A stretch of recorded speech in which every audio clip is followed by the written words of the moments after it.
Hey everyone, I'm Nick and welcome to the channel. Today we're working on my 2008 Mercedes CL63 AMG, which is having some issues with the dynamic seat control system. Now this system is also shared with the W221 S-Class of the same era, so everything we're going to do is basically the same as on the S-Class. Now let's get in the car and I'll show you what's not working and how we're going to fix it. Let's power it on. Get to the main menu. If you're interested in this radio, I have a video for it. I'll leave a link in the video description and right here. So we're going to go to the seat controls right here. And if you're having this issue where if you try to do anything here, you turn the knob and it automatically resets to 0 every time, that's an issue with the dynamic seat control system. And it's the same thing on the passenger side. Just resets back to 0. Now this isn't the only sign that there's an issue with the dynamic seat control system. If you raise up your rear seat headrests, normally you push a button right here and it's supposed to do something. So I can hear something click, but nothing's happening. And all that is because the system is controlled by a pump in the trunk, and that pump has a bad habit of failing. So let's get in the trunk and I'll show you how we can get to it. So the issue is most likely the pump, which looks like this. There's actually 2 versions, and I have one of each. I ordered 2 spares. They're both used. And there is, I think this is the later version. It has 3 pins and 2 big pins. I think this is the earlier version, which is 4 pins.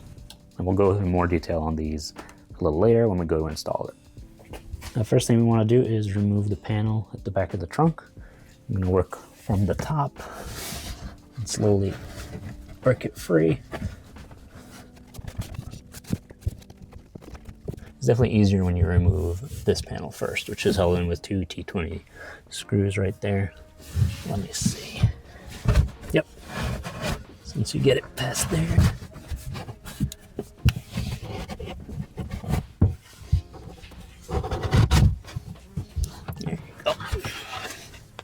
the module we're working on is right here. And you can actually see the pump right there. Now right here, there's some sound deadening foam that we'll pull out of the way. And there are 3 nuts holding this white plastic assembly that holds the pump. So we got a nut right here, a nut right here. Those are both black plastic. And then back here, there's a metal nut that holds the top part. Bit of a reach. It's a deep trunk.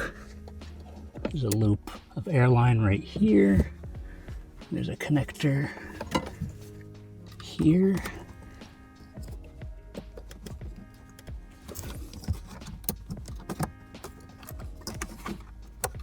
And there's an air line right here we have to disconnect.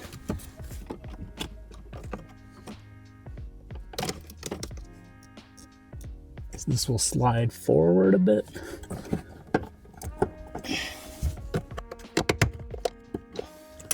Looks like on this side it's kind of captured by the bracket that holds this in. It looks like on the right over here, you're gonna have to lift it. I think this side panel should come out too, honestly. So right here we have the lines. And we want to undo our red one and our gray one. So there's a little tab right here. You can push down and pop that out. And on the upper side, it's on the top. And what's nice is these are all labeled blue, red, gray, green. There we go. So I got those 2 out, which means if I feed this out, that is free. Our connector is free. Now I can try to free this, but I think what is stopping me from going up on this side? Oh, yeah, there's a lot of it over to the left. So we're gonna get this panel off next. So we're gonna undo this here. That's T20 in the hook. And it only fits in one way because there's a little pin too.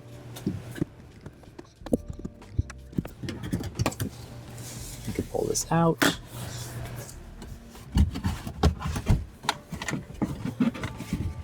This will come out part of the way here.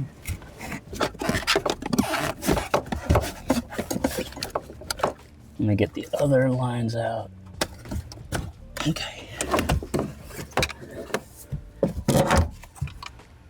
Okay, oops. So it's probably a little hard to see, but I'll walk you through it all when we put it back in. This here is our original pump. That seems to work, but there might be an issue somewhere else. As you can see, this has 4 pins. It's the older style. So we're going to replace it with the one that matches. I'm also going to put the panel back in so I can be inside the trunk. Alright, so here's how I got it out. So this is set up. This kind of sits towards up the top, like that. And this here clips in like that, back here. So there's a little slot right there. So technically we probably don't need to release this carrier. So get that back into place if I can. This panel here comes back here.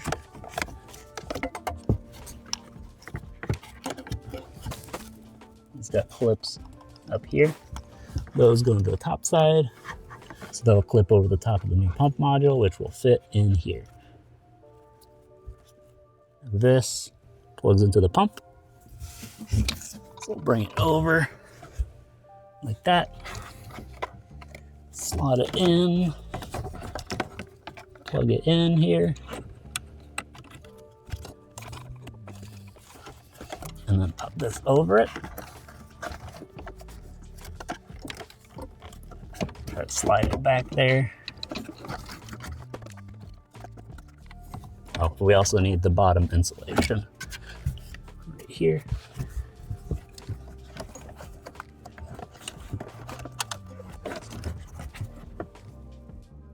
So to fit it into the bottom sound deadening foam.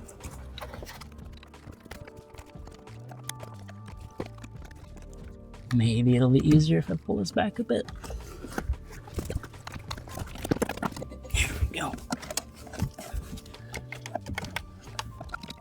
Kind of shimmy it there. There we go. Now I gotta slot this back behind here.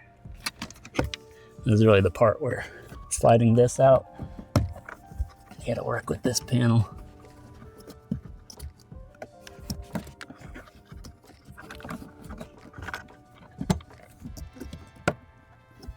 We gotta get our connector back there.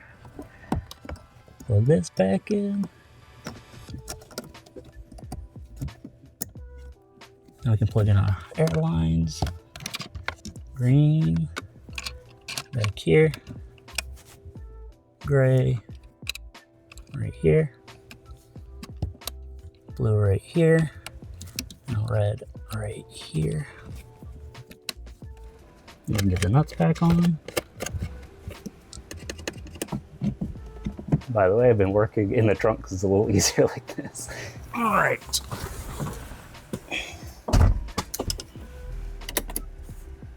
It's powering on. I'm gonna try this first. Nothing yet.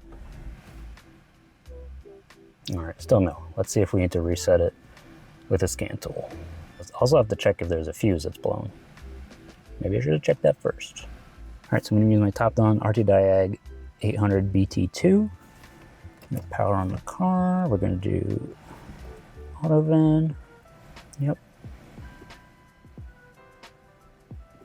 Let's go, let's see how fast this is. I'm gonna do a full review of this on the channel soon, so if you're interested, keep an eye out for it. All right, let's see. Overhead control panel, upper control panel, SAM, rear SAM, BNS, front left dynamic seat, front right dynamic seat. Read DTCs, Yep, switched off due to a fault. Pneumatic pump for dynamic seat. Okay, we'll clear everything because I think that would cause some problems if it thinks it's current. So clear DTCs. So the pump went away. The seats are still there. Okay, so seats still have errors. What are they? Switched off due to a fault, so it might reset once the pump resets. Let's see. I'm gonna push the button. Okay, that didn't work. Active test. Let's power on the pump. Let's go to the trunk and see. The pump works, you can hear it.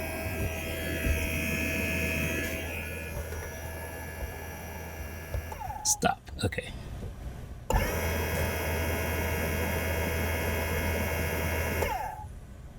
Okay, well the pump's working, but I don't know if it's building pressure, because you see the pressure drops back down there. It's not what we want. It's not building up that much. Okay. You can see when I test the pump here, the pressure only goes up to about 240.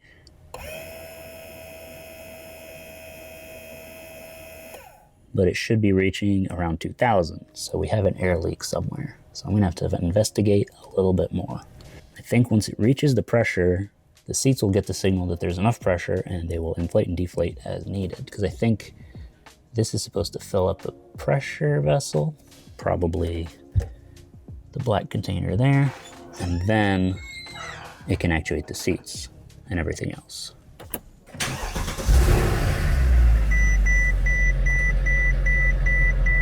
Nothing.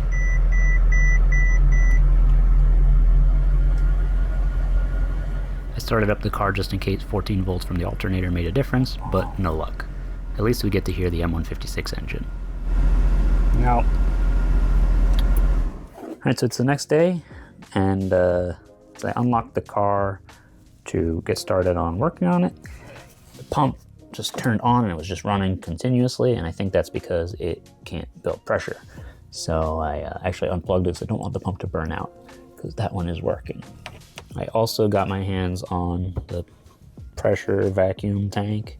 I don't know why it's called that, but that's what it is, just in case. But we're also going to investigate if there's any air leaks in the lines between the pump and the tank. So before we do that, I'm going to remove this panel, give us better access. That way, if we do need to remove this or replace it, we can do that a lot more easily. There is a little mounting hook right here. I'm going to take the floor panel back out.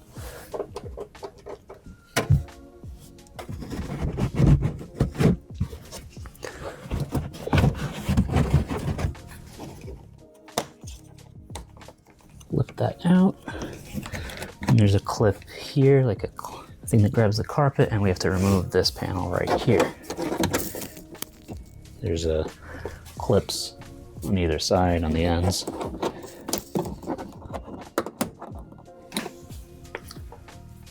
That, and then we can pry it up.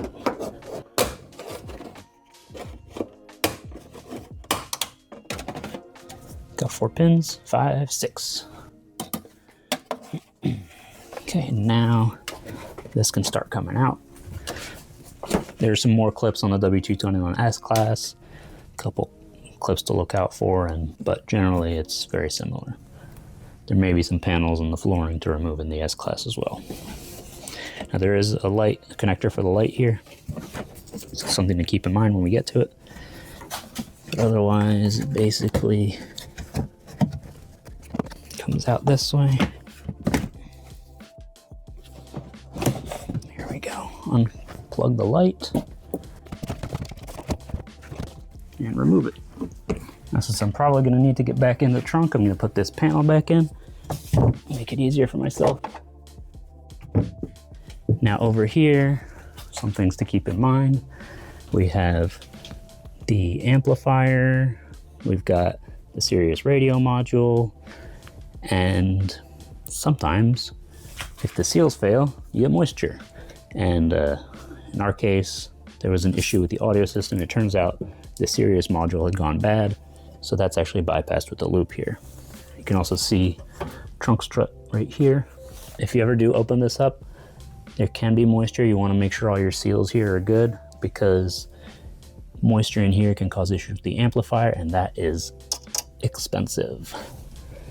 It looks dry, which is good. But all that is not what we're worried about today. All right, let's turn our attention back to this. You can see our tank here is mounted with some torque screws. I believe there's going to be 2. And there's a line that clips in here. There's a module down here and another line back there. This is mounted this way. One line here. One here underneath. And then a little maybe module looking thing that plugs in here with the 2 gray lines there, I think. So we want to see if any of these are leaking, because if I'm understanding this properly, this is supposed to build pressure in here, and that way the system can respond to requests for the seats.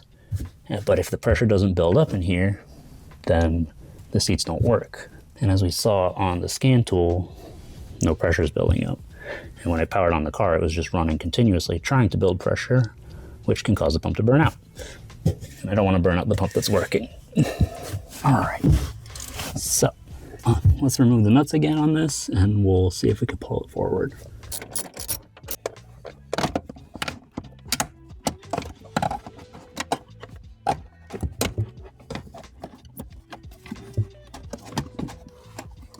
All right, so I have the scan tool to actuate it. I've got soapy water, and we need a towel so I can soak things up as I go. And we're gonna try to find a leak. So if when I actuate it, I see any bubbles, maybe there's a line that has an issue, you should be able to tell. All right.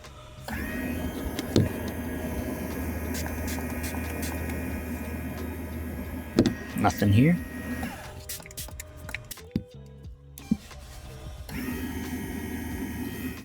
I checked as much as I could, but I didn't find any leaks at the connectors. All right, let's see, I'm gonna pull this forward.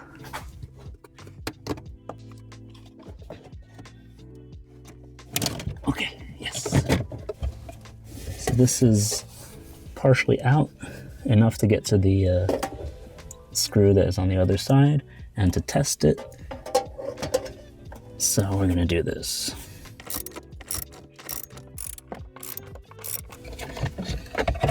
Let's see, now we can inspect this. Let's see if this might be leaking.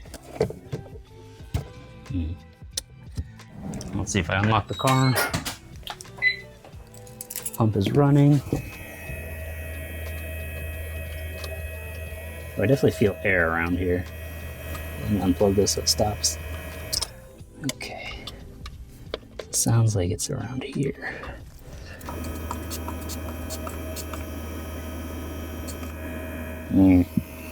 Can hear a hiss somewhere.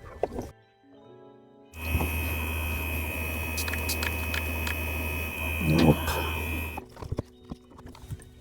Let's get these out again. We're doing the blue one. 2. Green is here, blue is here. Okay, so I've released this already. I ended up using these flat blunt tweezers, essentially pushed in on the side here. So just slide it in, and then you can unclip it and do one side at a time, and then it lifts out.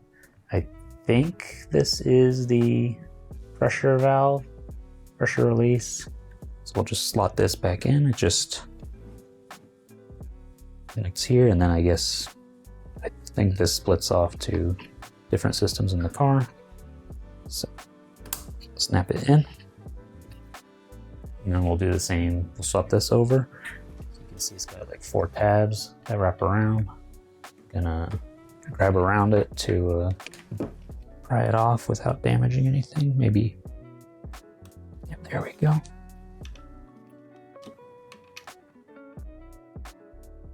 That just slots on right here, just pops on. Same thing over here. So I'm gonna reach on one side with my fingernails, and on the other side, blunt, like a screwdriver or something. Just kinda.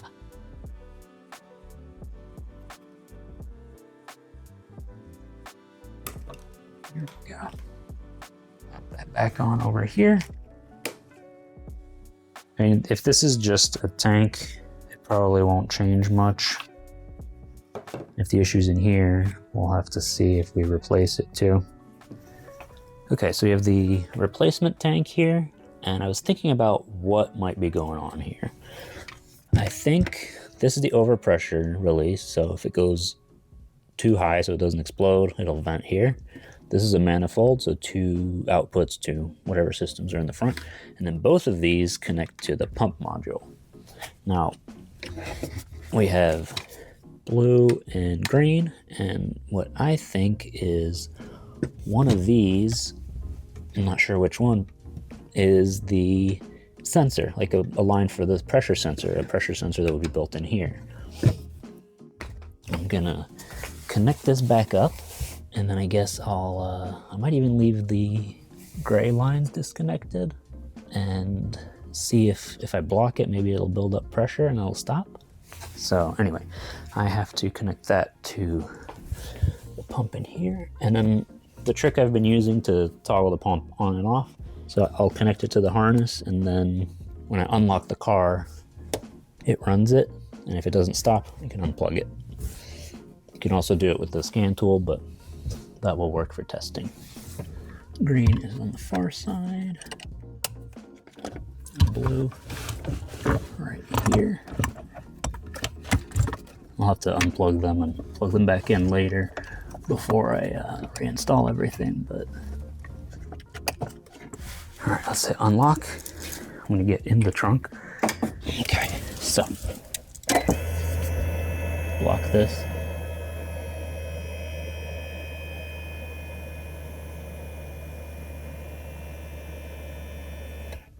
Okay. That built pressure. That's good. So it does stop when it builds pressure. Now, that could also mean that I replace this for no reason, because if there's a leak further down the lines here from this side, the system's not gonna work. But it does mean that our pressure sensor, whatever that is in here, is working.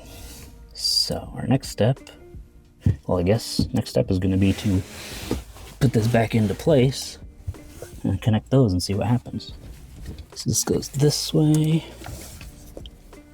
So I wonder if this loop of line is so that it calculates the pressure properly, if this is the pressure sensor.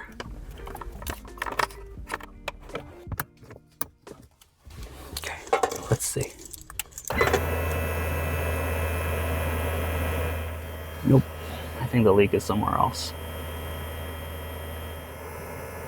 Yeah, here it doesn't change sound. Okay. All right, that means we need to investigate further forward. In the seats, probably. I guess a way to make this more serviceable would have been to have a valve that allows pressure buildup in here, but it seems like the whole system is pressurized. But that means that this stuff is working properly, I think, because when we block those, it works. So I was investigating where it might be leaking since it's building pressure back there, so there's got to be a leak somewhere else in the system. And using the scan tool to activate it remotely, I found a sound, suspicious sound.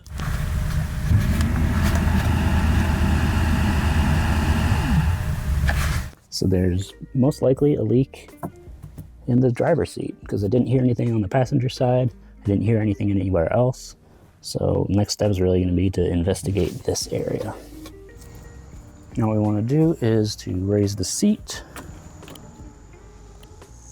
And then we can tip it forward. We should be able to see. And work down here because there's actually a harness connector that also has the air line that connects to the seat. Got it.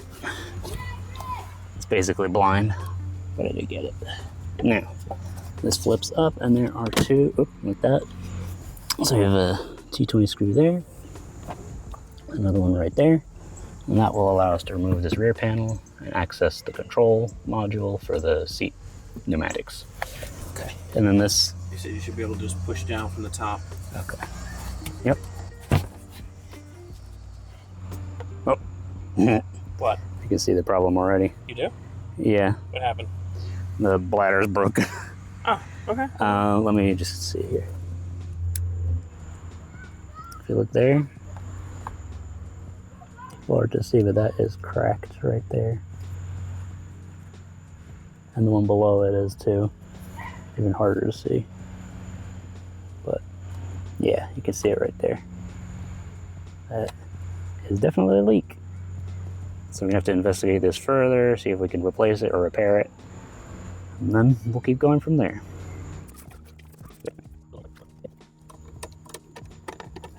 So this here is the feed line for the air system on the seat. So I'm going to pop that out, block it, and that should allow us to build pressure so we can lower the rear headrests. I activated it. Oh, okay. Is it still climbing? 360, 370, but then it starts losing pressure again. Okay, hit the button. It's not enough, I don't think. Middle? Yeah. Okay, try to push it when it's...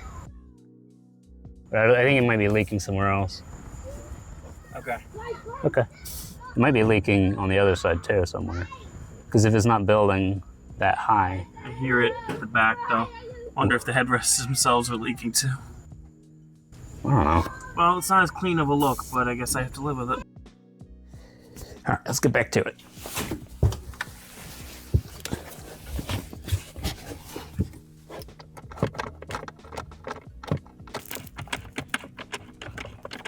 Now that's screwed back in. Everything else is pretty much in place. Just pop it back on. Little tab slots in down there.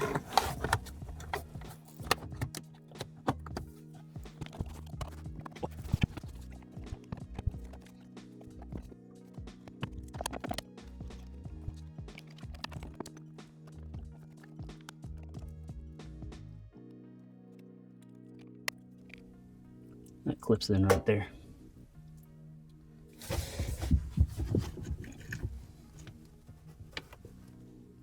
So we have to keep an eye out for this.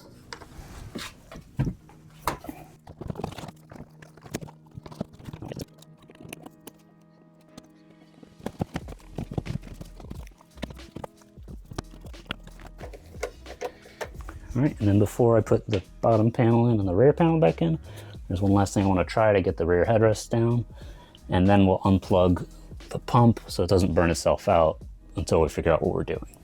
I forgot we had to put this panel in.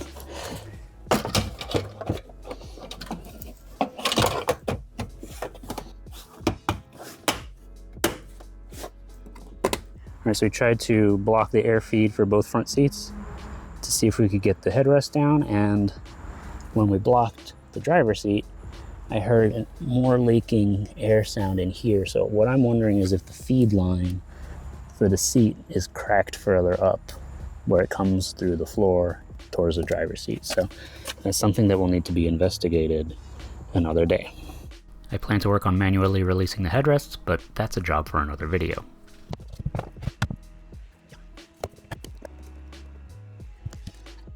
So our dynamic seats don't work, the headrests are still stuck up, but at least we learned a lot about the system and what the issues are in this car. Hopefully this helped you out with your CL or your W221, and you'll know where to look if you're having issues too. If you enjoyed this video, don't forget to like it and to hype it. And if you want to see more videos like this, be sure to subscribe. Thanks for watching, and I'll see you next time.